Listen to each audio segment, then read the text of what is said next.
सभी साथियों को जोहार, नमस्कार, सत श्री अकाल, आदाब।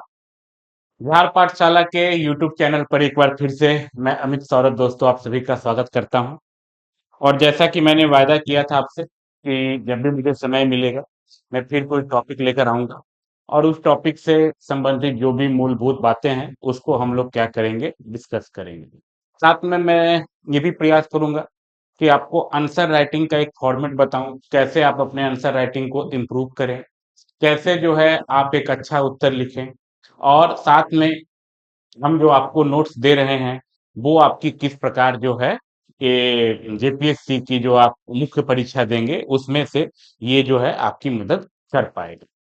देखिए दोस्तों, जो नोट्स है वो नोट्स ज्यादातर हमारे हैंड रिटन है, हैंड रिटन और साथ में जो है कुछ प्रिंटेड नोट्स भी है। ठीक है। कुछ लोगों का क्लेम था कि नोट्स सर कहीं से कॉपी है, ये है वो है। तो भैया कुछ कॉपी, दुनिया हम लोग भी तो किसी न किसी का कॉपी ही हैं। तो मैं ठीक है, हो सकता है भाई, अब कोई टॉपिक है तो उस टॉपिक पर कुछ डाटा तो इधर उधर से मिल सकता है, लेकिन पूरा नोट तो सेम नहीं हो सकता है। और जो लोग भी हैं कृपया इस प्रकार का जो कमेंट करते हैं तो आप इस अनावश्यक ये सब चीज से बचिए। को जहां मन भरता है वहां लीजिए, क्या क्या दिक्कत है, कोई उससे कोई हमको समस्या नहीं है। ठीक है ना। लेकिन अनावश्यक इस तरह का अनर्गल आरोप लगाने से आप लोग जो है थोड़ा सा बचें। ठीक है। और आज हैंड रिटन है तो ये भी भाई किसी का कॉपी रहेगा, है ना, ये भी किसी का हो सकता है कॉपी हो। तो ये सब चीजों से आप लोगों को बचना चाहिए। ठीक है। कमेंटबाजी से। ठीक है। सबकी अपनी अपनी चीजें हैं, सब अपने हिसाब से है। ठीक है, चलिए। और अगर कोई इस तरह से करवा रहा है तो वो भी गलत बात है। ठीक है। चलिए ठीक है, ये सब तो होता रहता है, दुनिया में यही सब चलता है, उसके लिए उतना फर्क नहीं पड़ता है। तो हम लोग टॉपिक को शुरू करते हैं अच्छे से और फिर हम आपको बताएंगे कि कैसे आप आंसर राइटिंग को इम्प्रूव कर सकते हैं, कैसे क्या कर सकते हैं। ये चीजें हम लोग अच्छे से डिस्कस करेंगे। एफडीआई आज हम लोग टॉपिक ले रहे हैं, प्रत्यक्ष विदेशी निवेश। इस टॉपिक से आपका एक क्वेश्चन पूछा था 11 to 13 जेपीएससी में, यहाँ से एक प्रश्न आया था। और इसमें पूछा हुआ क्वेश्चन था, what do you mean by foreign direct investment. FDI से आप क्या समझते हैं? Briefly discuss the FDI policy and it performance in India. FDI policy के बारे में आपको बताना है और इसका भारत में क्या प्रदर्शन है उसके बारे में आपको बताना है। प्रत्यक्ष विदेश निवेश, विदेशी निवेश से आपका क्या तात्पर्य है? भारतीय प्रत्यक्ष विदेशी निवेश नीति और उसके प्रदर्शन की आपको संक्षिप्त व्याख्या करनी है। ठीक है। तो ये आपका क्या था, प्रश्न था। ठीक है, ये आपका प्रश्न था। चलिए, तो हम लोग क्या करते हैं, आपका जो है एक नया ले लेते हैं, न्यू से। चलिए, एक नया हमने ले लिया है और हम लोग अपना आज का जो टॉपिक है वो शुरू करते हैं। और हमारा टॉपिक क्या है? प्रत्यक्ष विदेशी निवेश। ठीक है। इसी को हम लोग बोलते हैं फॉरेन डायरेक्ट इन्वेस्टमेंट। इसको एफडीआई भी बोला जाता है। ठीक है, शॉर्ट में। ठीक है। सिंपल सी बात है, सबसे पहले अगर आप चीज शुरू करेंगे तो आप क्या चीज से शुरू करेंगे? इसकी डिफिनीशन क्या है, इसकी परिभाषा क्या है, इसकी परिभाषा, डिफिनीशन। तो परिभाषा जो है क्या है, सिंपल सा, जितना सिंपल लिखिएगा उतना अच्छा है। वह निवेश जो हमें विदेशों से प्राप्त होता है, कहां से प्राप्त होता है? विदेशों से प्राप्त होता है, उसको हम लोग क्या बोलते हैं? विदेशी निवेश बोलते हैं। ठीक है। तो परिभाषा में आप क्या लिखेंगे? वह निवेश, वैसा निवेश जो हमको कहां से मिलता है? विदेशों से प्राप्त होता है। वैसा निवेश जो हमको विदेशों से प्राप्त होता है उसको हम लोग क्या बोलते हैं? विदेशी निवेश बोलते हैं। ये आपकी एक लाइन की परिभाषा है, फॉरेन इन्वेस्टमेंट बोलते हैं। जो आपका विदेशी निवेश होता है वो कितने प्रकार का होता है? वो आपका दो प्रकार का होता है। पहले को हम लोग क्या बोलते हैं? एफडीआई। हिंदी में इसको क्या बोला जाता है? प्रत्यक्ष विदेशी निवेश या विदेशी प्रत्यक्ष निवेश, विदेशी प्रत्यक्ष निवेश, फॉरेन डायरेक्ट इन्वेस्टमेंट इसको बोला जाता है। और दूसरा जो निवेश होता है उसको बोला जाता है एफपीआई। एफपीआई को क्या हिंदी इंग्लिश में बोलते हैं? आपको विदेशी पोर्टफोलियो निवेश, फॉरेन पोर्टफोलियो निवेश, है ना? फॉरेन पोर्टफोलियो निवेश, फॉरेन पोर्टफोलियो निवेश। तो हमारा विदेशी निवेश जो है दो प्रकार का होता है, एफडीआई और एफपीआई, ये दो प्रकार के निवेश होते हैं। अब हम इन दोनों निवेश को डील करेंगे कि दोनों निवेश जो है क्या होता है। तो सबसे पहले हमारा कौन है? एफडीआई है, एफडीआई है। तो एफडीआई निवेश की हम लोग क्या करेंगे, फिर परिभाषा देंगे। क्या परिभाषा देंगे? एफडीआई निवेश वैसा निवेश है जो भारत में लॉन्ग टर्म यानी दीर्घकाल या लंबे समय के लिए भारत में लाभ कमाने आता है। तो एफडीआई निवेश है वो कैसा निवेश है? ये लंबे समय का निवेश है, यानी कि ये दीर्घकाल का निवेश है, शॉर्ट टाइम इन्वेस्टमेंट नहीं है, ये लॉन्ग टाइम इन्वेस्टमेंट है, लॉन्ग टाइम इन्वेस्टमेंट है, लंबे समय का क्या है? निवेश है। और ये निवेश ये क्यों करता है? क्योंकि ये भारत में क्या करना चाहता है? लाभ कमाना चाहता है। भारत में जो है ये लाभ कमाना चाहता है ना? कोई भी व्यक्ति कोई निवेश क्यों करेगा? जब उसको लाभ मिलेगा। तो वो लंबे समय का निवेश कर रहा है। क्यों कर रहा है? भारत में लाभ कमाने के लिए कर रहा है। अब ये जो निवेश होता है, ये निवेश कहाँ पे किया जाता है? ये निवेश हमारा किया जाता है आधारभूत संरचना में। आधारभूत संरचना बोले तो बेसिक इंफ्रास्ट्रक्चर, यानी कि कहीं पर रोड बनवा रहे हैं, एरोप्लेन बनवा रहे हैं, कोई फैक्ट्री लगवा रहे हैं, तो इस प्रकार का कोई उद्योग इंडस्ट्री बैठा रहे हैं, तो बेसिक इंफ्रास्ट्रक्चर में यह निवेश आता है। इसीलिए इस प्रकार के निवेश के आने से क्या होता है? देश में उत्पादन भी बढ़ता है। हमारे देश में क्या बढ़ता है? हमारे देश में जो उत्पादन है, जो प्रोडक्शन है, उसमें क्या होती है? वृद्धि होती है। और साथ में लोगों को क्या मिलता है? रोजगार भी मिलता है, रोजगार भी प्रदान होता है, साथ में लोगों को रोजगार भी मिलता है। ठीक है, तो ये हमारी किसकी परिभाषा है? एफडीआई की परिभाषा है। ठीक है, तो एफडीआई मतलब क्या हो गया? लॉन्ग टर्म इन्वेस्टमेंट है, लाभ कमाने के लिए आ रहा है। साथ में यहाँ पे क्या कर रहा है? ये जो है बेसिक इंफ्रास्ट्रक्चर में यहाँ पे पैसा आ रहा है, देश का उत्पादन बढ़ा रहा है, और लोगों को इससे क्या मिल रहा है? रोजगार भी मिल रहा है। तो हम बात करते हैं हमारा जो दूसरा प्रकार है, जिसको हम लोगों ने क्या बोला? एफपीआई, फॉरेन पोर्टफोलियो इन्वेस्टमेंट, है ना? फॉरेन पोर्टफोलियो, विदेशी पोर्टफोलियो निवेश। तो ये जो निवेश कैसा है? वो था लॉन्ग टर्म। ये कैसा निवेश है? ये जो है अल्पकालिक निवेश है, यानी कि शॉर्ट टर्म इन्वेस्टमेंट है। ये कैसा निवेश है? अल्पकालिक निवेश है, शॉर्ट टर्म इन्वेस्टमेंट है, छोटे समय के लिए ये निवेश जो है किया जाता है। ये निवेश कैसे आता है? ये निवेश भारत में शेयर बाजार के द्वारा, शेयर मार्केट का नाम सुने आप ना? तो शेयर मार्केट के द्वारा ये निवेश भारत में आता है।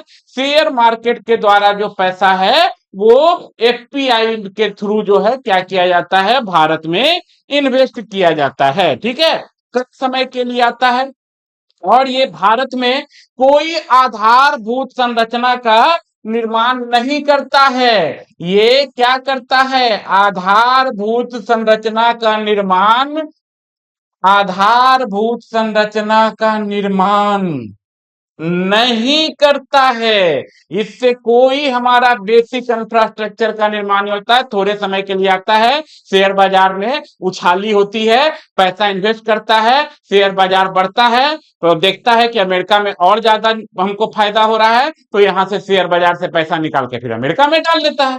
समझ में आ रही है? तो इस प्रकार से ये चीजें जो है करती है। तो इसको जो है उत्पादन भी इसमें नहीं बढ़ता है, इसमें जो है तो हमारे देश के प्रोडक्शन पर कोई प्रभाव नहीं पड़ता है, देश में इसमें रोजगार का भी निर्माण नहीं होता है। इसलिए जो एफपीआई निवेश है, इसको हम लोग हॉट करेंसी भी बोलते हैं। इसको हम लोग गर्म हॉट करेंसी इन्वेस्टमेंट के नाम से भी जानते हैं। इसको एफपीआई का दूसरा नाम क्या है? Hot currency investment. बात समझ में आई? व्हाट इज एफडीआई और एफपीआई। अब अगर हम एफपीआई की बात करें, तो हमारा जो एफपीआई होता है ये भी दो प्रकार का होता है। हमारा जो एफपीआई होता है ये भी कितने प्रकार का होता है? दो प्रकार का होता है एफपीआई। इसका जो होता है उसको बोलते हैं एफआईआई, फॉरेन इंस्टीट्यूट इन्वेस्टमेंट। इसको क्या बोला जाता है? Foreign institute investment, foreign institute investment. और दूसरा को बोला जाता है QFI, QFI qualitative foreign investment, qualitative foreign, qualitative या क्वालिटी फॉरेन इन्वेस्टमेंट। ठीक है, तो दो प्रकार का होता है। अब हमारा जो क्यूएफआई होता है ये भी दो प्रकार का होता है। पहला को बोला जाता है एडीआर, क्या बोला जाता है? एडीआर। और दूसरा को बोला जाता है जीडीआर। ठीक है, एडीआर को क्या बोला जाता है? American depository right. और जीडीआर को बोला जाता है ग्लोबल डिपोजिटरी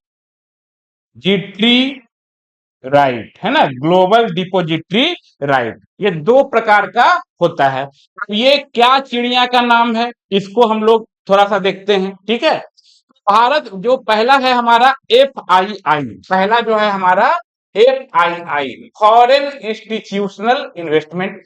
दोस्तों ये किसका पार्ट है? ये जो पार्ट है ये किसका पार्ट है? ये पार्ट है एफपीआई का।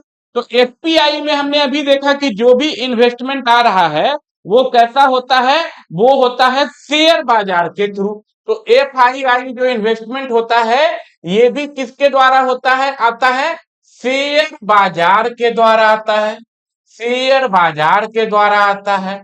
और साथ में जो है ये कितने समय के लिए आता है? तो ये काल समय के लिए आता है, छोटे समय काल के लिए जो है ये आता है, अल्पकालिक होता है। ठीक है, तो इसीलिए ऐसे संस्थान जो एफआईआई के द्वारा भारत में इन्वेस्टमेंट करना चाहते हैं, इनको भारत में एक संस्था है जो सेबी, इसका नाम है security exchange board of India, जो भारत में शेयर बाजार को रेगुलेट करती है। तो ऐसी संस्थाओं को सीबीआई के पास क्या करवाना पड़ता है?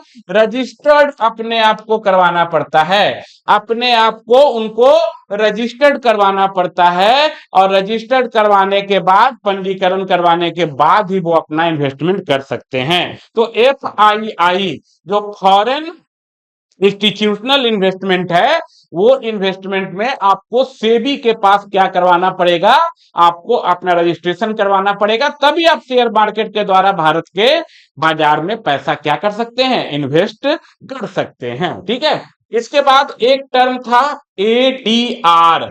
एडीआर का मतलब अमेरिकन डिपोजिटरी राइट। ठीक है, अब इसमें क्या होता है कि भारत का कोई निवेशक है, भारत का कोई इन्वेस्टर है, और वो जो है अमेरिका के शेयर बाजार में जो है क्या करना चाहता है? इन्वेस्ट करना चाहता है। तो वो किसके माध्यम से करेगा? एडीआर के माध्यम से करेगा। ठीक है, तो भारत का कोई इन्वेस्टर, कोई निवेशक निवेशक अगर वो अमेरिकन स्टॉक एक्सचेंज में, अमेरिकन स्टॉक एक्सचेंज में इन्वेस्ट करना चाहता है, तो वो किसके माध्यम से करेगा? एडीआर के माध्यम से इन्वेस्ट करेगा, अमेरिकन डिपोजिटरी राइट के माध्यम से वो अपना इन्वेस्टमेंट करेगा, वो अपना निवेश करेगा। ठीक है, बात समझ में आ रही है?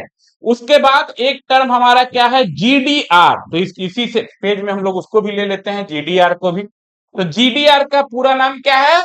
Global depository ratio. चीजें आपको उम्मीद है समझ में आ रही होगी अच्छे से, क्या क्या है। ठीक है, पूरा टर्म कंडीशन आपको पहले समझना पड़ेगा। जीडीआर, तो ये भी जो है इसमें क्या है? भारत का कोई निवेशक है, भारत का कोई निवेशक है, इन्वेस्टर है, और ये इन्वेस्टर जो है अमेरिका को छोड़ के यूरोपियन, कहां पे?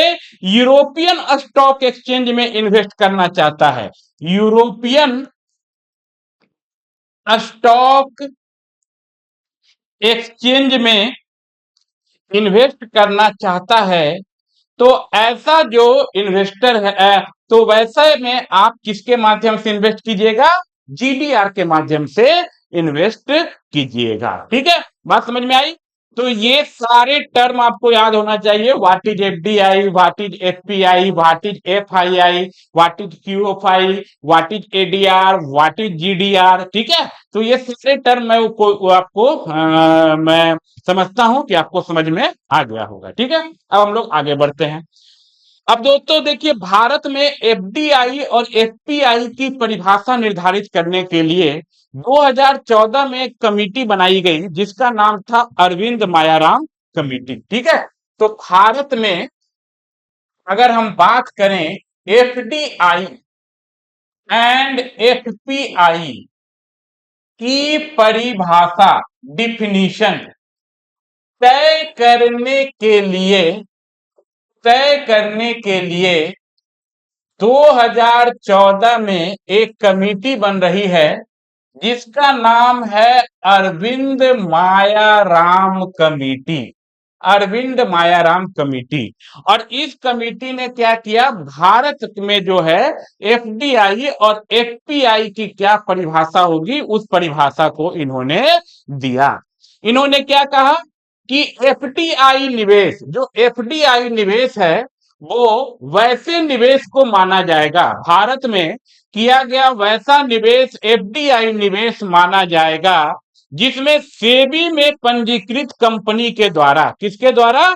सेबी में पंजीकृत, जो सेबी में रजिस्टर्ड कंपनी है, उसके द्वारा 10% से अधिक का निवेश किया जाएगा। ठीक है, 10, किसी कंपनी में 10% से ज्यादा का अगर आप इन्वेस्टमेंट कर रहे हैं, तो वो कैसा निवेश माना जाएगा? एफडीआई का निवेश माना जाएगा। तो इसके अनुसार एफडीआई की परिभाषा क्या है कि शेयर बाजार में पंजीकृत कंपनी द्वारा, शेयर बाजार में नहीं, सेबी में, सेबी में सेबी में पंजीकृत कंपनी द्वारा पंजीकृत कंपनी द्वारा 10% से अधिक का अगर निवेश, इन्वेस्टमेंट अगर हो रहा है, तो वो कैसा निवेश हो रहा है?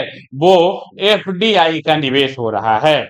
और अगर निवेश 10% से कम का हो रहा है, ठीक है, 10% से कम का हो रहा है, ठीक है, अगर, तो एफपीआई की परिभाषा इन्होंने क्या दिया कि अगर सेबी में जो पंजीकृत कंपनी है, जो रजिस्टर्ड कंपनी है, उसके द्वारा 10% से कम का निवेश, या बहुत सी कंपनी है जो रजिस्ट्रेशन नहीं करवाता होगा, या कोई अपंजीकृत यानी गैर रजिस्ट्रेशन कंपनी, ये कितना का भी निवेश करे, कितना भी निवेश करे, भले वो मतलब दुनिया जहान का निवेश कर दे, कितना भी निवेश करे, तो ये जो निवेश है वो किस में आएगा? एफपीआई में आएगा। बात समझ में आई? अगर सेबी में रजिस्टर्ड कंपनी कोई कंपनी में 10% से ज्यादा का निवेश कर रही है, तो वो उसको एफडीआई माना जाएगा। और अगर कोई सेबी में रजिस्टर्ड कंपनी 10% से कम का निवेश कर रही है, और अगर कोई नॉन रजिस्टर्ड कंपनी कितना भी अमाउंट का इन्वेस्टमेंट कर रही है, तो वो भारत में किस प्रकार का निवेश माना जाएगा? एफपीआई का निवेश माना जाएगा। और ये परिभाषा जो है किसके द्वारा दी गई? अरविंद मायाराम कमेटी 2014 के द्वारा दी गई, 2014 के द्वारा दी गई। ठीक है, अब जो भारत में दोस्तों एफडीआई निवेश है, ठीक है, भारत में जो एफडीआई निवेश है, ये दो प्रकार से आता है। कितने प्रकार से आता है? दो प्रकार से आता है। भारत में जो एफडीआई इन्वेस्टमेंट है, वो दो प्रकार से आता है। एक इन्वेस्टमेंट को हम लोग बोलते हैं ग्रीन फील्ड इन्वेस्टमेंट, और दूसरा को हम लोग बोलते हैं ब्राउन फील्ड इन्वेस्टमेंट, है ना। ग्रीन फील्ड निवेश और ब्राउन फील्ड निवेश, ग्रीन फील्ड निवेश और ब्राउन फील्ड निवेश।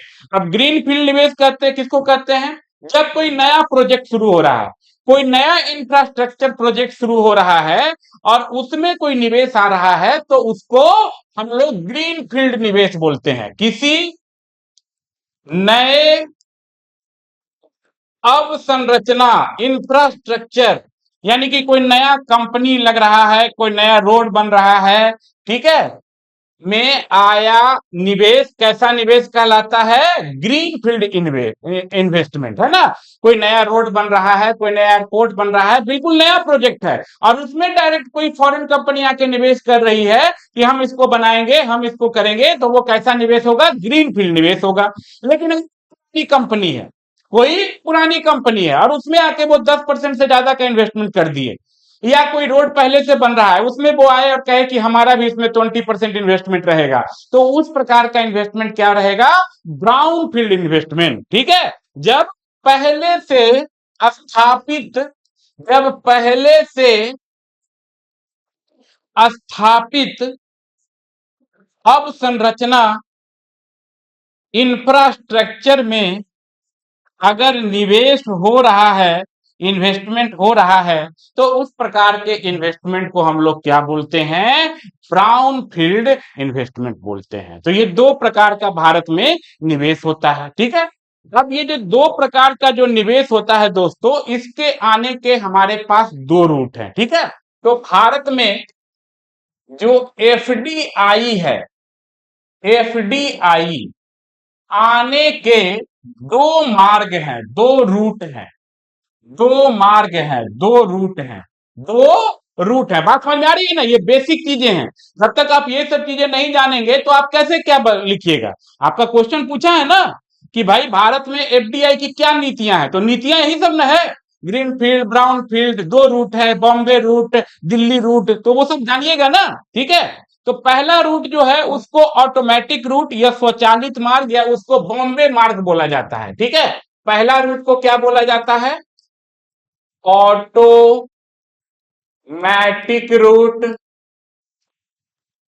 स्वचालित मार्ग, या इसी को बोला जाता है बॉम्बे रूट।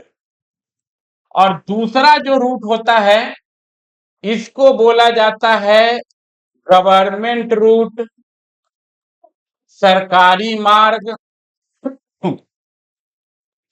या इसी को क्या बोला जाता है, दिल्ली मार्ग। क्या बोला जाता है, दिल्ली मार्ग। क्या बोला जाता है, दिल्ली मार्ग या सरकारी मार्ग। ठीक है, अब जो हमारा बॉम्बे रूट होता है, यहां अगर इस रूट से कोई इन्वेस्टमेंट आएगा तो इसमें सरकार के परमिशन की आवश्यकता नहीं है, इसमें गवर्नमेंट परमिशन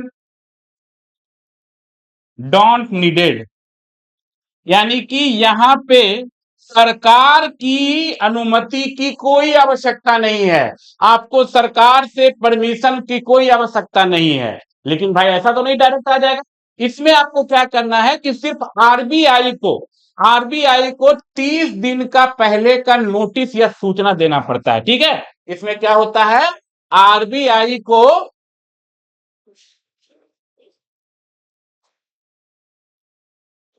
इसमें जो है क्या होता है दोस्तों, आरबीआई को 30 दिन का नोटिस या सूचना आपको देना पड़ता है। आप 30 दिन पहले आरबीआई को नोटिस या सूचना दीजिएगा कि हम भारत में जो है बॉम्बे रूट से क्या करना चाहते हैं, इन्वेस्टमेंट करना चाहते हैं। ठीक है, इंडिया 92% इन्वेस्टमेंट है, 92% जो एफडीआई इन्वेस्टमेंट है, विदेशी निवेश है, ये कौन रूट से आता है, ये बॉम्बे रूट से आता है। ठीक है, यहां पे आपको क्या होगा भाई, सरकारी है तो यहां पे आपको गवर्नमेंट का परमिशन का आवश्यकता है। सरकार की आपको अनुमति क्या है, जरूरी है। सरकार के अनुमति के बिना आप इस मार्ग से इन्वेस्टमेंट नहीं कर सकते हैं। ठीक है, अब इसमें भी दो क्राइटेरिया है। अगर 5,000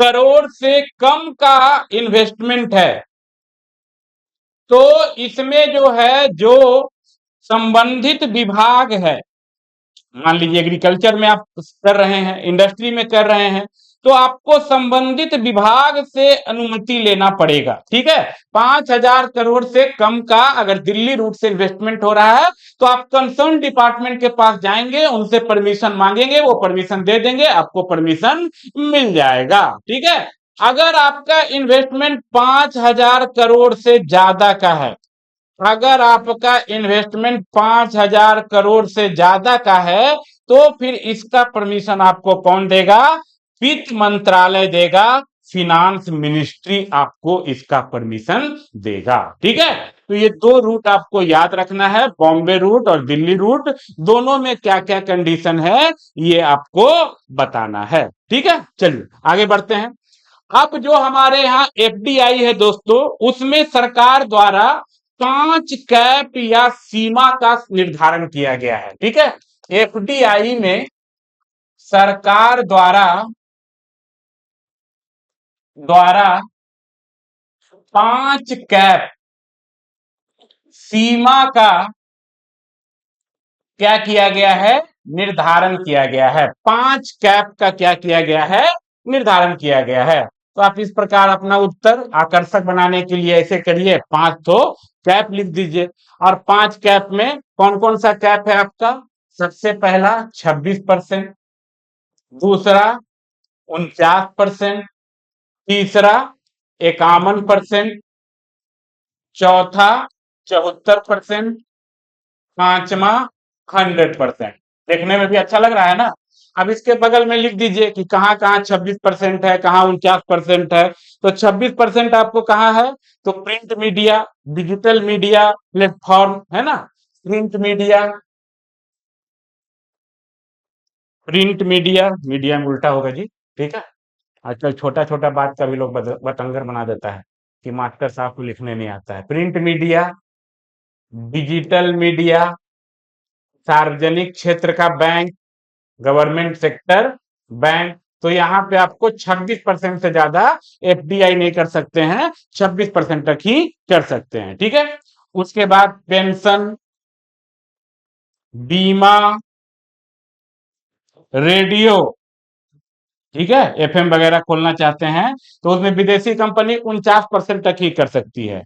टीवी न्यूज चैनल, पता चला आके विदेशी न्यूज वाला सब टीवी न्यूज चैनल पर कब्जा कर लिया और सरकार के खिलाफ खबर दिखा रहा है, तो उसमें उसको जो है मालिकाना हक नहीं देना है। 49%, 50% से ज्यादा होगा तब ना मालिकाना हक मिलेगा, तो 49% तक ही आपको रहेगा। ठीक है, 51% में आपको मल्टी ब्रांड, खुदरा व्यापार, ठीक है, जो बड़ा बड़ा मल्टी ब्रांड स्टोर है उसमें आप 51% तक क्या कर सकते हैं, इन्वेस्टमेंट कर सकते हैं। 74% जो बैंक जो है निजी क्षेत्र का बैंक, निजी क्षेत्र का bank, pharmaceutical company, pharma company, ये सब में आपको जो है आपको 74%। रेलवे में जो है इंफ्रास्ट्रक्चर, रेलवे में अगर पटरी बिछाना है, रेलवे में सिग्नल लगाना है, तो ये सारी चीज में 100% एफडीआई हो गया है। ठीक है, तो रेलवे में बुनियादी अवसंरचना निवेश, कृषि और पशुपालन, कृषि और पशुपालन में आप करना चाहते हैं तो कृषि और पशुपालन में आप 100% विदेशी निवेश है। ई कॉमर्स कंपनी, यहाँ भी 100% आपको कैप दिया गया है। तो इस प्रकार 5 जो है हमारे यहाँ एफडीआई के लिए कैप निर्धारित किया गया है कि कितना सीमा तक जो है आप कर सकते हैं। ठीक है, चलिए अब कई जगहों पर जो है एफडीआई को क्या किया गया है, प्रतिबंधित भी किया गया है, बैन किया गया है कि कुछ सेक्टर में जो है आप एफडीआई में क्या कर सकते हैं, इन्वेस्टमेंट नहीं कर सकते हैं। तो कहां कहां नहीं कर सकते हैं, रियल एस्टेट, रियल एस्टेट में एफडीआई इन्वेस्टमेंट नहीं हो सकता है। नहीं तो पता चला कितना विदेशी कंपनी आके जमीन लेके यहाँ पर मकान बना के बेच रहा है। कोई देखता है विदेशी कंपनी आके जमीन लेके रियल एस्टेट में मकान बेच रहा है? ठीक है, तो इसमें आपको नहीं हो सकता है। जुआ, लॉटरी, तो सरकार बैन कर दी है, लेकिन फिर भी कुछ कुछ चीज में तो है परमिशन। सट्टेबाजी, ये सब में जो है आपको एफडीआई इन्वेस्टमेंट नहीं हो सकता है। परमाणु ऊर्जा, चीट फंड, चीट फंड, ठीक है, जिसको हम लोग हिंदी में बोलते हैं निधि कंपनी, तो ये सब में हमारे यहाँ एफडीआई क्या है दोस्तों? बैन है। एफडीआई हमारे यहाँ बैन है। ठीक है, हमारे यहाँ कुछ रिपोर्ट का आप जिक्र कीजिएगा। ठीक है, तो हमारे यहाँ एक रिपोर्ट है जिसका नाम है अंकटाड रिपोर्ट। कौन सा रिपोर्ट? ये हर साल आता है, अंकटाड रिपोर्ट। इसके द्वारा जो रिपोर्ट जारी किया जाता है उसको बोला जाता है विश्व निवेश रिपोर्ट। इसका जो लेटेस्ट वाला 2025 का डाटा आया है उसमें कहा गया है कि हमारा इंडिया जो है विदेशी निवेश आकर्षित करने में कौन से पोजीशन पर है? 7वें पोजीशन पर है। ठीक है, 7वें पोजीशन पर है। ठीक है, भारत में जो एफडीआई का आंकड़ा है कि भारत में कितना एफडीआई हो रहा है, तो इसका जो आंकड़ा है, इसका जो डाटा है, इसका जो डाटा है, वो डाटा जारी करने का काम जो है वो कौन सी संस्था करती है? तो डीपीआईआईटी, डीपीआईआईटी यानी department for promotion of industries and internal trend, है ना? Department for promotion of industries and internal trade, इस कंपनी के द्वारा जो है आपको भारत में क्या किया जाता है? एफडीआई के आंकड़े जारी किए जाते हैं। ठीक है, अब भारत में दोस्तों एफडीआई की क्या क्या समस्याएं हैं, आपसे प्रश्न में पूछा था। तो भारत में एफडीआई की क्या क्या समस्याएं हैं और उसका हम क्या क्या समाधान ढूंढ सकते हैं? ठीक है, क्या क्या समाधान ढूंढ सकते हैं? ठीक है, तो सबसे पहले आप समस्या अलग भी लिख सकते हैं, समाधान अलग लिख सकते हैं, या आप क्या कर सकते हैं कि इस प्रकार करके समस्या नंबर 1 लिख सकते हैं और इसी के नीचे में आप उसका क्या समाधान है वो लिख सकते हैं। तो एग्जामिनर को अच्छा लगेगा कि जो आप समस्या बता रहे हैं उसी के नीचे में आप समाधान बता रहे हैं। मैंने जो है अपना जो पिछला बार ये क्वेश्चन पूछा था तो मैंने अपना उत्तर इसी प्रकार लिखा था और इस बार मेरा इकोनॉमिक्स से बड़ा अच्छा नंबर आया था, है ना? अच्छा नंबर, हालांकि और भी लोगों का, लेकिन मेरा भी नंबर ठीक ठाक आ गया था। 134 या 35 नंबर इकोनॉमिक्स में आया था। ठीक है, तो उसका कहीं ना कहीं इस क्वेश्चन का भी योगदान था कि भाई हमने थोड़ा सा उत्तर अलग ढंग से लिखा, फिर एग्जामिनर को हो सकता है अच्छा लगा हो कि जहां पर समस्या बता रहा है वहीं पर समाधान भी बता रहा है। ठीक है, तो समस्या नंबर 1 हमारे यहाँ क्या है? ठीक है, हमारे यहाँ समस्या है कि भारत में जो एफडीआई निवेश है उसको आकर्षित करने के लिए जो आधारभूत ढांचा है वो विश्व स्तरीय नहीं है। ठीक है, तो एफडीआई अट्रैक्ट करने के लिए जो हमारा बेसिक इंफ्रास्ट्रक्चर है वो सही नहीं है, वो विश्व स्तरीय नहीं है। इसके पीछे क्या कारण है? क्या कारण है? तो हमारे यहाँ सबसे पहला कारण है भूमि अधिग्रहण की समस्या। कहीं भी कोई कंपनी लगाने जाएगा, अदानी हो, टाटा हो, वहां पे लोगों की जो है नेता पहुंच जाएगा और नेता ले जाके कहेगा जंगल जमीन हमारा है, हम इस पर कब्जा करने नहीं। हालांकि वो भी अपना एक लॉजिक है, लेकिन अगर इस प्रकार की कंपनी, विदेशी कंपनी आ रही है और सरकार उसको कहीं पर जमीन दे रही है तो सरकार को भी ये चीज देखना चाहिए कि जो जमीन है वो सही जगह पर दिया जाए ताकि लोगों को ज्यादा विस्थापन नहीं हो। ज्यादा मात्रा में विस्थापन होगा, लोग विरोध करेंगे, ये तो अलग समस्या है। लेकिन एक बड़ा समस्या आता है कि जो लैंड एक्विजिशन है, भूमि अधिग्रहण है, उसके यहाँ हमारे यहाँ समस्या आती है। अगर लैंड एक्विजिशन हो भी गया तो वन और पर्यावरण विभाग की मंजूरी नहीं मिलती है। वन और पर्यावरण विभाग की मंजूरी जो है वो नहीं मिलती है। वन और पर्यावरण विभाग बोलते हैं कि हम आपको मंजूरी नहीं देंगे, पर्यावरण को नुकसान होगा, ये होगा, ठीक है। तो ये सब चीजें से क्या होती है, समस्या होती है। अब भारत में एक जो है लाया गया है concept, PPP, public private partnership. और इसमें आप देखिएगा कि हमेशा जो है इसमें निजी क्षेत्र के साथ विवाद हो जाएगा आपका। निजी क्षेत्र बोलेगा आप जो एग्रीमेंट किए थे उसका पालन नहीं कर रहे हैं, इतना काम कर दिए हैं, इतना पैसा हमको नहीं मिल रहा है। तो पीपीपी के कंसेप्ट को लेकर भी क्या हो रहा है, विवाद हो रहा है, सामंजस्य नहीं बैठ रहा है। अब सरकार ने इसका समाधान क्या किया है, तो सरकार ने एक योजना लाई है जिसका नाम है पीएम गति शक्ति योजना। क्या योजना का नाम है, पीएम गति शक्ति योजना। इस योजना में 16 डिपार्टमेंट, कितना डिपार्टमेंट, 16 डिपार्टमेंट को एक साथ जो है आधारभूत संरचना का काम देखने के लिए इस पोर्टल में रखा गया। ये एक पोर्टल है और इस पे 16 डिपार्टमेंट जो आधारभूत बेसिक इंफ्रास्ट्रक्चर से संबंधित काम रख देखते हैं उनको एक पोर्टल पर लाया गया है। और वहां पर विभागों में आपसी सामंजस्य, उनमें जो है म्यूचुअल अंडरस्टैंडिंग बढ़ाने का प्रयास किया गया है ताकि कोई विदेशी कंपनी आए तो उसको दिक्कत ना हो। ठीक है, तो समस्या नंबर 1 हो गया।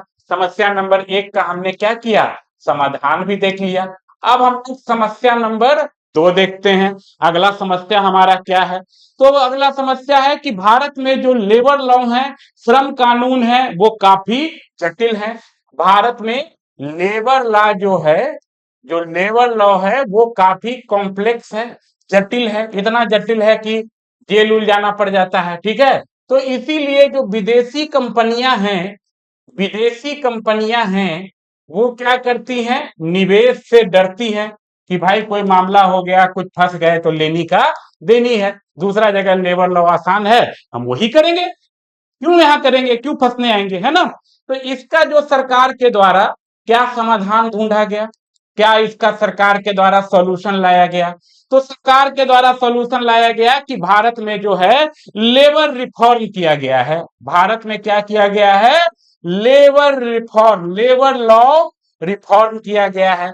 श्रम कानूनों में जो है यहाँ पे सुधार किया गया है। 29 प्रकार के लेबर लॉ थे, 29 प्रकार के लेबर लॉ थे। इन सारे लेबर लॉ को खत्म करके 4 लेबर कोड बनाया गया है और कानून को जो है काफी जो है आसान कर दिया गया है। ठीक है, तो ये दूसरी समस्या, सरकार ने उसका दूसरा समाधान निकाला है। ठीक है, हैं समस्या नंबर 3 पर। समस्या नंबर 3 पर क्या था हमारा, समस्या नंबर 3 क्या आ रहा है, तो कहा जाता है कि भारत में अगर आप बिजनेस शुरू करना चाहते हैं तो भारत में बिजनेस शुरू करना अपने आप में जो है एक बहुत ही कठिन प्रक्रिया है। एक सर्वे था और उस सर्वे का जो रिपोर्ट था उसके अनुसार अगर भारत में किसी कंपनी को व्यापार शुरू करना है तो उसको परमिशन लेने में 1440 दिन का समय लगता था। ठीक है, तो तीसरी समस्या क्या है, भारत में व्यापार शुरू करना क्या है, एक कठिन टास्क है। इसमें आप बताएंगे कि एक सर्वे है और उस सर्वे का रिपोर्ट के अनुसार जो है, सर्वे का रिपोर्ट के अनुसार भारत में अगर कोई बिजनेस शुरू करना चाहता है, भारत में बिजनेस अगर कोई शुरू करना चाहता है तो इस बिजनेस को शुरू करने में उसको कितना दिन का समय लगता है, 1440 दिन का समय लगता है। ठीक है, अब इसका जो है सरकार के द्वारा क्या समाधान निकाला गया, समाधान निकाला गया तो सरकार के द्वारा ईज ऑफ डूइंग बिजनेस शुरू किया गया। सरकार के द्वारा क्या शुरू किया गया, ease of doing business program शुरू किया गया, प्रोग्राम शुरू किया गया, कार्यक्रम शुरू किया गया। और इस प्रोग्राम में सरकार ने क्या कहा कि आपको एक ही जगह पर, एक ही मंच पर आपको रजिस्ट्री भी हो जाएगा। ठीक है, आपको रजिस्ट्री भी हो जाएगा, बिल्डिंग का नक्शा भी पास हो जाएगा, आपको लाइन भी, विद्युत भी मिल जाएगा, आपको आयात निर्यात का भी अनुमति दिया जाएगा, सारा फैसिलिटी आपको एक ही जगह पे दिया जाएगा। आपको लैंड का रजिस्ट्री हो जाएगा, बिल्डिंग का आपको क्या हो जाएगा, नक्शा पास हो जाएगा, आपको इलेक्ट्रिसिटी का जो है आपको कनेक्शन मिल जाएगा, आपको जो है आयात निर्यात का सुविधा मिल जाएगा। ठीक है, तो ये सारी चीजें की जाएगी। अब सरकार इससे आगे बढ़ गई है और सरकार क्या लाई है, ease of doing business program 2.0, ease of doing business program 2.0 सरकार के द्वारा जो है लाया गया है। और इसमें सरकार ने क्या किया है, 3900 ऐसे नियम को समाप्त कर दिया है, 3900 ऐसे रूल को समाप्त कर दिया गया है जो कोई बिजनेस शुरू करने में क्या करते थे, बाधा उत्पन्न करते थे। साथ में सरकार ने क्या किया है, 3400 जो है लॉ, 3400 कानून, जो पहले आपराधिक प्रवृत्ति के कानून थे, पहले जो है क्रिमिनल ऑफेंस थे, उसको अब बदल के क्या कर दिया गया है, उसको अब सिविल मामलों में बदल दिया गया है। अब वो कानून सिविल प्रकृति के हैं, वो कानून अब आपराधिक प्रवृत्ति के नहीं रहे, वो अब सिविल प्रवृत्ति के रहे, ताकि लोग जो है क्या करें, आके यहाँ पे कम से कम बिजनेस तो करें भैया, है ना। तो ये समस्या नंबर 3 थी। ठीक है, आगे बढ़ते हैं समस्या नंबर 4 पे। समस्या नंबर 4 पे इसी तरह से हमको क्या करना है, 10 समस्या, 8-9 समस्या कम से कम दिखाना है। ठीक है, तो समस्या नंबर 4 क्या है, भारत में जो औद्योगिक क्षेत्र है, जो सेवा क्षेत्र है, उसमें जो है तकनीक का जो है ज्यादा जो है उत्साह नहीं हो पाता है, तकनीक की कमी है। भारत में क्या है, टेक्नोलॉजी की कमी है। कोई कंपनी आया, बोला कोई पुराना कंपनी है, इन्वेस्टमेंट करेंगे, बाहर प्रकार का कंपनी में पूरा मशीन से काम हो रहा है, यहाँ आदमी काम कर रहा है, तो क्यों इन्वेस्टमेंट यहाँ करेगा, नहीं ना करेगा। तो हमारे यहाँ जो औद्योगिक क्षेत्र है और जो सेवा क्षेत्र है, वहाँ आधुनिक तकनीक के लिए ज्यादा उत्साह नहीं है, इसीलिए विदेशी निवेश क्या हो जाता है, आकर्षित नहीं हो पाता है। ठीक है, अब इसके लिए सरकार ने क्या किया है, क्या समाधान ढूंढा, तो सरकार ने इंडस्ट्रियल रिवॉल्यूशन 4.0 प्रोग्राम शुरू किया है, 4.0। ठीक है, और भारत में इसका केंद्र किसको बनाया गया है, मुंबई को बनाया गया है। और जितना भी नया नया तकनीक है, आर्टिफिशियल इंटेलिजेंस, बिग डाटा, है ना, इंटरनेट ऑफ थिंग, आपको 3D printing, machine learning, data analysis, blockchain technology, जितना भी नया प्रकार का तकनीक है, वो सारा तकनीक को क्या किया जाएगा, अपनाया जाएगा और उनके माध्यम से उत्पादन को बढ़ाया जाएगा, प्रोडक्शन को इंक्रीज किया जाएगा, प्रोडक्शन को बढ़ाया जाएगा। अब इसके लिए सरकार कैसे करेगी भाई, ये तो शुरू कर दी, कम्मा करने के लिए भी तो आदमी ना करेगा कम्मा भैया। तो इसके लिए सरकार ने क्या किया है, इन सारी चीजों को, आर्टिफिशियल इंटेलिजेंस हो गया, ब्लॉकचेन टेक्नोलॉजी हो गया, इंटरनेट ऑफ थिंग हो गया, ठीक है, और क्या हो गया, मशीन लर्निंग हो गया, तो ये सारी चीजों को सिखाने के लिए प्रधानमंत्री कौशल विकास योजना 4.0 सरकार के द्वारा शुरू किया गया है, ताकि लोगों को ये तकनीक को क्या किया जा सके, ट्रेनिंग दिया जा सके। ठीक है, तो सरकार ने तकनीक की कमी को भी दूर करने का प्रयास किया है। आगे बढ़ते हैं, समस्या नंबर हम लोग आते हैं 5 पर। समस्या नंबर किस पर आते हैं, 5 पे आते हैं। समस्या नंबर 5 हमारा क्या है कि भारत में जो लेबर प्रोडक्टिविटी है वो प्रति इकाई काफी कम है। भारत में जो लेबर प्रोडक्टिविटी है वो प्रति इकाई कम है, जिसके कारण विदेशी निवेश आकर्षक नहीं हो पाता है। Labour productivity, labour productivity per unit क्या है, काफी कम है। आप देखेंगे कि एक आंकड़ा है, जिसमें कहा गया है कि भारत में मात्र 5% जो हमारे लेबर हैं वो क्या है, स्किल्ड लेबर हैं। जबकि आप दक्षिण कोरिया जाओगे तो वहां पे 97% जो हमारे काम करने वाले लोग हैं दक्षिण कोरिया में वो स्किल्ड लेबर होते हैं। तो कोई आदमी दक्षिण कोरिया जाएगा, यहाँ क्यों आएगा, यहाँ क्यों आएगा? ठीक है, तो सरकार ने इसको भी दूर करने का क्या किया है दोस्तों, प्रयास किया है। सरकार ने 2000, अब इसका समाधान सरकार ने क्या ढूंढा, सरकार ने 2015 में एक नया मंत्रालय बना दिया, एक नया मिनिस्ट्री बना दिया, और उस मिनिस्ट्री का नाम क्या रखा, कौशल व उद्यमिता विकास मंत्रालय। कौशल व उद्यमिता विकास मंत्रालय, एक नया मंत्रालय ही शुरू कर दिया। और इसके तहत सरकार ने क्या किया, आपको कौशल विकास योजना शुरू की। शहरी क्षेत्रों में प्रधानमंत्री कौशल विकास योजना शुरू किया गया, जबकि ग्रामीण क्षेत्रों में दीनदयाल ग्रामीण कौशल विकास योजना की शुरुआत की गई। दीनदयाल उपाध्याय ग्रामीण कौशल विकास योजना ग्रामीण क्षेत्रों में शुरू किया गया।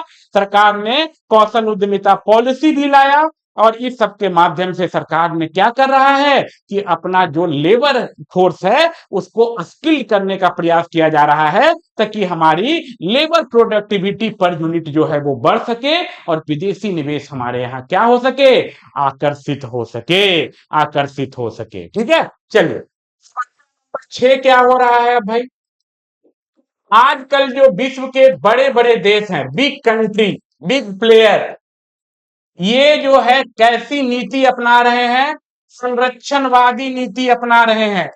इनका कहना है कि हमारी कंपनी विदेश नहीं जाए, हमारे देश में ही क्या करे, वो निवेश करे, जिससे व्यापार संबंधी चुनौतियां जो है क्या हो गई है, बढ़ गई है।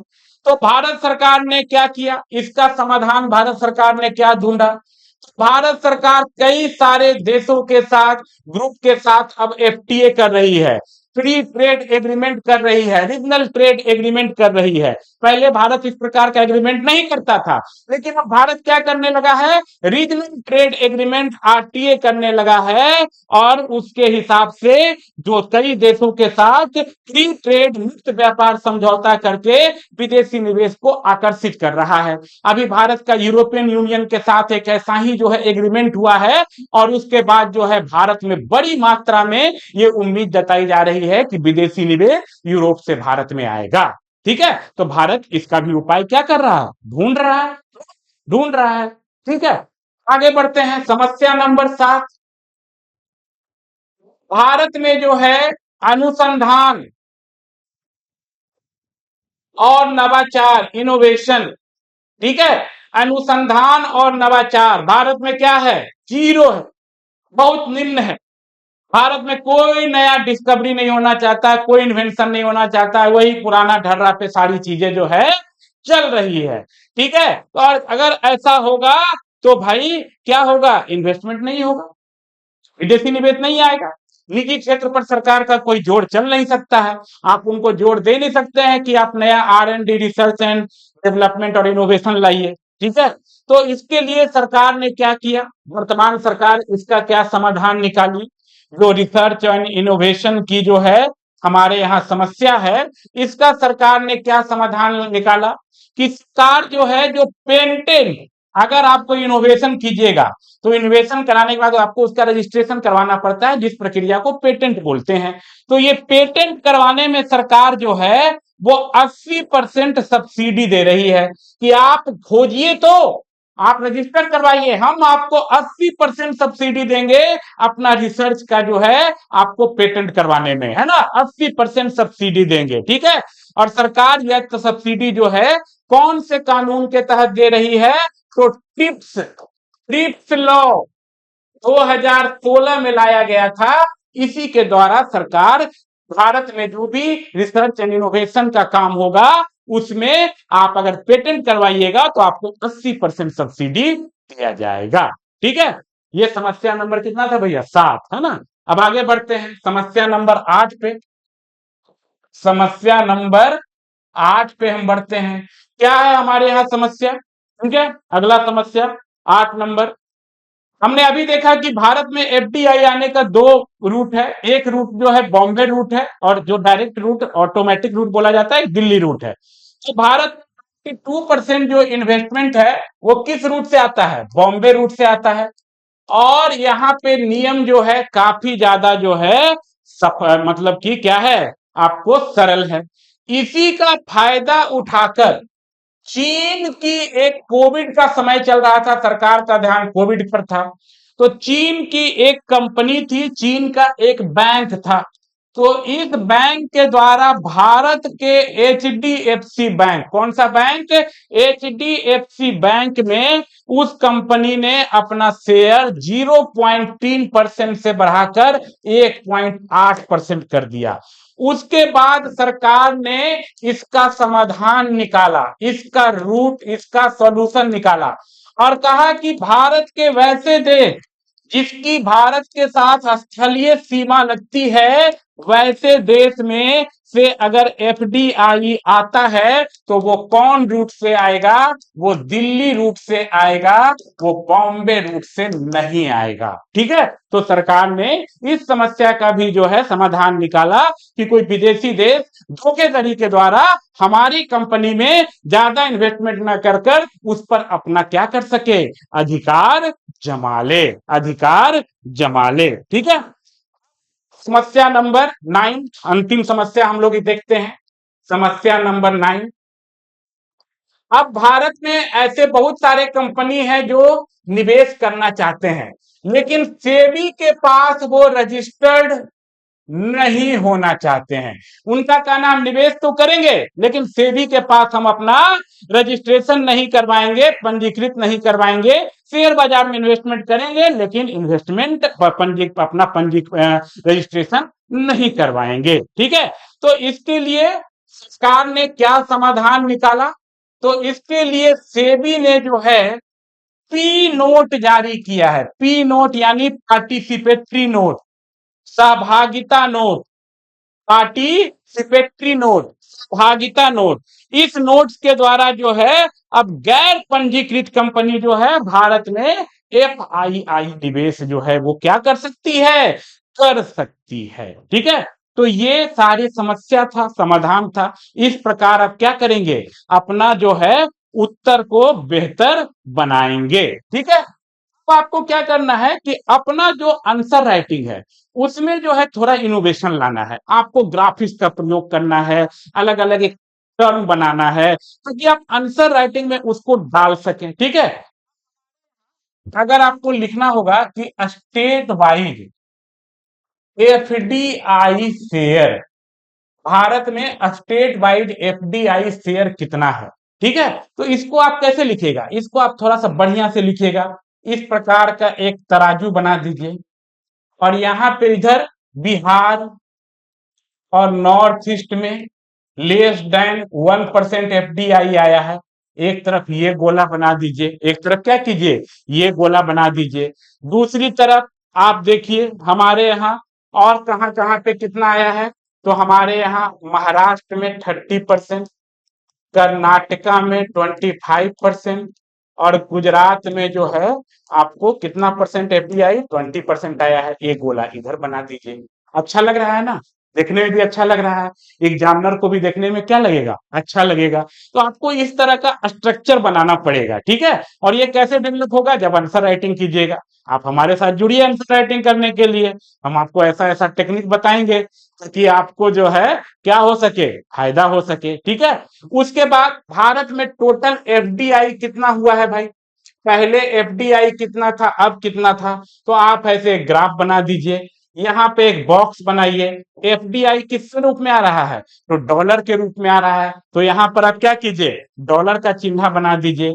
तो आप यहाँ पे जो है देखेंगे कि 2014 में हमारे यहाँ कितना एफडीआई था? डॉलर 36 बिलियन था। आप उसको ऐसे दिखा देंगे, यहाँ पे तीन गो डॉलर दिखा दीजिए। और अब हमारे यहाँ जो है वो कितना हो गया है? डॉलर 81 बिलियन एफडीआई हो गया है। 2000 फाइनेंशियल ईयर 2024 का ये आंकड़ा है, ये फाइनेंशियल ईयर 2014 का आंकड़ा था। तो इस प्रकार आप क्या कर सकते हैं? अपने ग्राफिक को जो है बनाने पर जोर दे सकते हैं। ठीक है, और आप क्या करिएगा, कुछ कमिटी का नाम याद रखना है आपको, जो भी टॉपिक है उससे रिलेटेड। अब जैसे इसमें जो है अरविंद मायाराम कमेटी आपको याद रखना है, और आप अपने आंसर राइटिंग में इस कमेटी का नाम का उल्लेख दो जरूर करेंगे। 2014 में यह कमेटी बना था, और इस कमेटी ने क्या किया था, एफपीआई और एफडीआई की जो है आपको जो है परिभाषा दी थी, उसको डिफरेंशिएट किया था। एक कमिटी फिर बना था यूके सिन्हा कमिटी। कौन सा कमिटी बना था, यूके सिन्हा कमिटी। ये बना था 2019 में बना था ये कमिटी। और इस कमिटी ने क्या किया, एफपीआई में रिफॉर्म कैसे हो, एफपीआई में रिफॉर्म कैसे हो, उस पर जो है इन्होंने अपना रिपोर्ट दिया। FPI reforms in FPI regulation, ठीक है, वो पार्टिसिपेटरी नोट वाला जो सब था। तो इस प्रकार आपको अलग अलग कमिटी का नाम जो है आपको क्या करना है, याद रखना है। कुछ आपको जो है केस स्टडीज के बारे में आपको ध्यान रखना है, और इस केस स्टडीज को अपने आंसर राइटिंग में क्या करना है, प्रस्तुत करना है। जैसे आपका जो है एक केस स्टडी है सिंगापुर का टेमसेक मॉडल। कौन है, सिंगापुर का, सिंगापुर टेम सेक, आप स्पेलिंग देख लीजिएगा, ठीक है, मॉडल। ये जो है सिंगापुर की एक कंपनी है, 1974 में बनी थी। सरकारी कंपनी है, लेकिन सरकार के नियंत्रण से मुक्त कंपनी है। और ये सिंगापुर में एक ऐसा एफडीआई का मॉडल डेवलप कर दी है कि जिसमें वो स्ट्रेटजी बनाई है कि कैसे हमारे देश में लॉन्ग टर्म एफडीआई आए, ठीक है। तो इस मॉडल का अनुसरण करके, इस मॉडल की खास बातें आप प्रस्तुत करके आप उसको इंडिया में लागू करने के लिए बता सकते हैं, ठीक है। दूसरा मॉडल है ब्राजील का real model, Brazil real model, Brazil real. तो ब्राजील में एक नया करेंसी लाया गया, रियल करेंसी, और उस करेंसी को लाके वहां पे जो है ये जो वहां पर शेयर बाजार में जो इन्वेस्टमेंट आ रहा था एफपीआई, उस पे ऊंचा ब्याज दर दिया गया। मुद्रा को विदेशी मुद्रा के मुकाबले गिरने से रोका गया, ताकि विदेशी कंपनियों को वहीं पर ज्यादा फायदा और विदेशी कंपनियां वहां पे क्या कर सके, आकर्षित हो सके। तो इस प्रकार के मॉडल का जो है उल्लेख करके जो है ब्राजील रियल मॉडल उल्लेख करके जो है आप क्या कर सकते हैं, आप जो है अपने आंसर राइटिंग को और इंप्रूव कर सकते हैं। बात समझ में आ रही है दोस्तों। साथ में आपको कुछ टर्म आपको याद रखना है, अगर कोई भी चीज है तो। जैसे एफडीआई में आप टर्म याद रखेंगे, कैपिटल इनफ्लो, कैपिटल का इनफ्लो होगा, पूंजी का प्रवाह होगा, तभी तो एफडीआई हमारे यहाँ क्या होगा, आकर्षित होगा, ठीक है। हमारे यहाँ क्या होना चाहिए, इन्वेस्टर मैग्नेट होना चाहिए, विदेशी निवेशकों को खींचने का चुंबक होना चाहिए, ठीक है, इन्वेस्टर मैग्नेट होना चाहिए, ठीक है। हमारे यहाँ क्या होना चाहिए, मार्केट वोटिल वोल मार्केट वोलाटिलिटी होना चाहिए, ठीक है। मार्केट में जो है अस्थिरता नहीं होना चाहिए, मार्केट अस्थिर होना चाहिए, ठीक है। कॉम्प्लेक्स अप्रूवल टू ऑटोमेटिक रूप, ठीक है।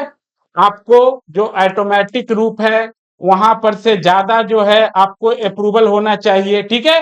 तो इस प्रकार अलग अलग टर्म आपको याद रखने होंगे, ठीक है।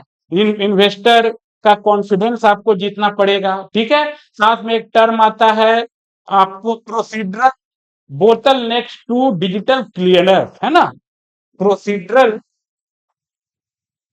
प्रोसीडरल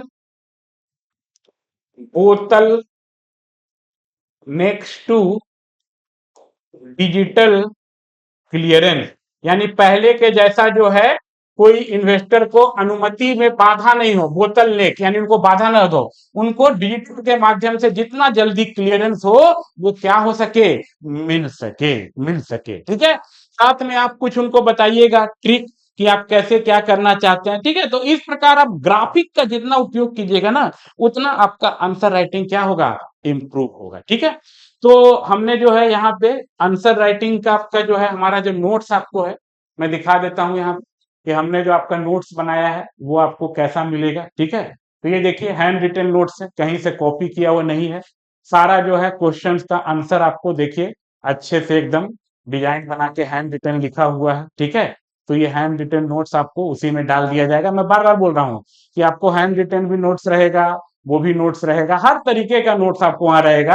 आपको कोई दिक्कत नहीं होगा, एक ही टॉपिक का दो तीन तरीके का लिखा हुआ नोट्स डाल देंगे, हैंड रिटन डाल देंगे, आपको जो है प्रिंटेड वाला, वो आपको जो टाइपिंग वाला है वो भी इंपॉर्टेंट टॉपिक का डाल देंगे। ठीक है, तो आपको किसी प्रकार से हड़बड़ाने की दिक्कत नहीं है।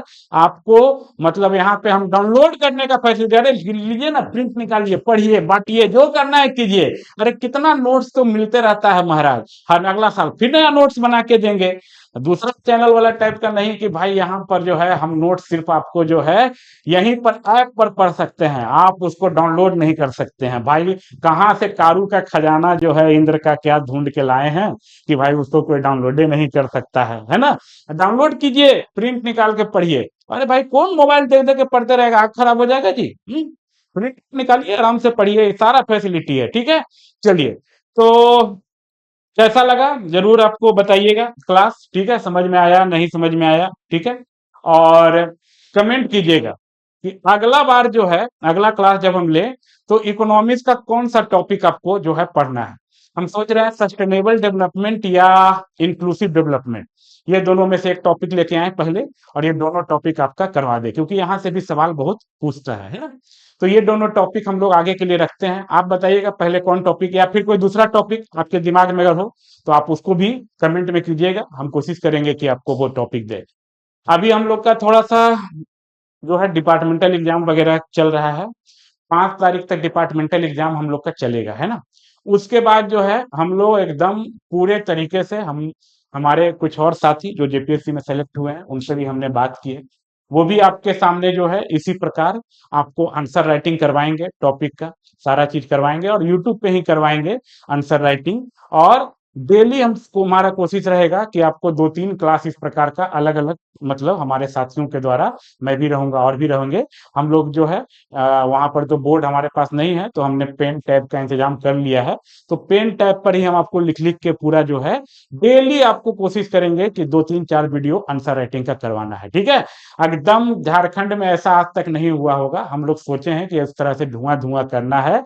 और जो मोनोपोली बना हुआ है बहुत सारे लोगों का कि मेंस को लेके कि हमसे बेहतर कोई नहीं है, उस मोनोपोली को तोड़ना है। ठीक है, चलिए। तो आज को क्लास को यहीं समाप्त करते हैं, फिर मिलते हैं अगली कक्षा में। तभी तक सभी को गुड बाय, नमस्ते, पढ़ते रहिए, मस्त रहिए, स्वस्थ रहिए और खुश रहिए। बिना